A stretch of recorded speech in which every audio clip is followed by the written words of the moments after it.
Opportunity hand మీలో ఉంటుంది. ఎవరికైనా నేనున్నాను రా, ఈ లైఫ్ నిలబెడతాను రా అని చెప్పగలిగే ధైర్యం మీకు ఉంటుంది.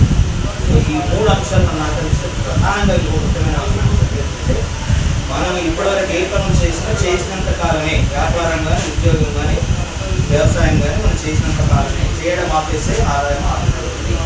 ఇక్కడ చేయడం ఆపేసినంత కూడా కొంతకాలం అంటే 3 సంవత్సరాలు మినిమం సీరియస్గా మన అప్లైనర్స్ చెప్పినట్టుగా ధైర్యం గాడి చేయకపోతే వాళ్ళకి ధైర్యంగా గాడి ఆ గాడి ప్రకారం 3 సంవత్సరాలు చేస్తే ఆ తర్వాత మీరు ఆపరేషన్ ఆదాయం అంటే మనిషి ఉన్న మనిషి పోయిన తర్వాత ఆదాయం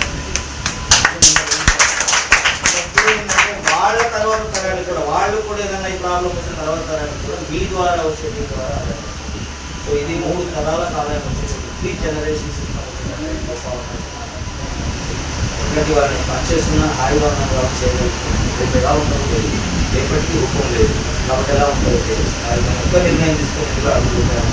ఆ ఒక్క నిర్ణయం ఏంటంటే ఈ డబ్బు ఉన్నటువంటి ఒక సంస్థ మనం ఎలా తీసుకోవాలి అనేటువంటిది మన ఆలోచన. సపోజ్ ఒక గోదావరి నది ప్రవహిస్తుంది, గంగా నది సజీవ నది, అర్థమైంది. ఎప్పుడు కూడా నిరంతరంగా ప్రవహిస్తున్నటువంటి నది. మన ఇంతకుముందు మా పుట్టినరోజు మా తర్వాత ఆ నదిలో నీళ్లు తీసుకోవడానికి మనం నది వద్దకు వెళ్ళి ఎలా తీసుకుంటామని మనకున్న ఆలోచనలు.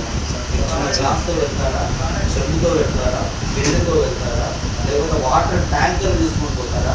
అది కూడా కాదు, నాకు చాలది వాటర్ చాలదు, నేను ఇంకా ఎక్కువ మంది సప్లై చేయాలి అనుకుంటే మీరు నేనైతే చేయదలుచుకున్నది ఏంటంటే అక్కడే ఒక మంచిగా బోర్ వేసి, అంటే ఒక లోపలికి వేసి పైప్ లైన్ పెట్టుకొని డైరెక్ట్గా ఇంట్లో వేసుకొని ట్యాప్ ఆన్ చేసుకొని వాటర్ అని చెప్తున్నాను. ఇదే ధన రూపంలో రైట్ చేసుకునే ప్లాన్ నేను చేస్తున్నాను.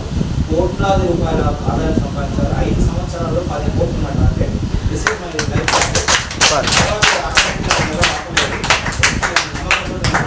ఈ అవకాశం ఇచ్చినటువంటి మా చెల్లి అశ్విని గణేష్కి, తర్వాత నిరంతరం ఎన్నంటూ నాకు అబ్బాయిగా ఉన్నటువంటి జగన్ సార్కి, తర్వాత మా మెంటార్గా మాకు ఉపయోగపడుతుంది. ఇప్పటితో మీరు ఎలా చేస్తే సౌకర్యం ధనలక్ష్మి మేడం, శంకర్ సార్ గారికి ధన్యవాదాలు.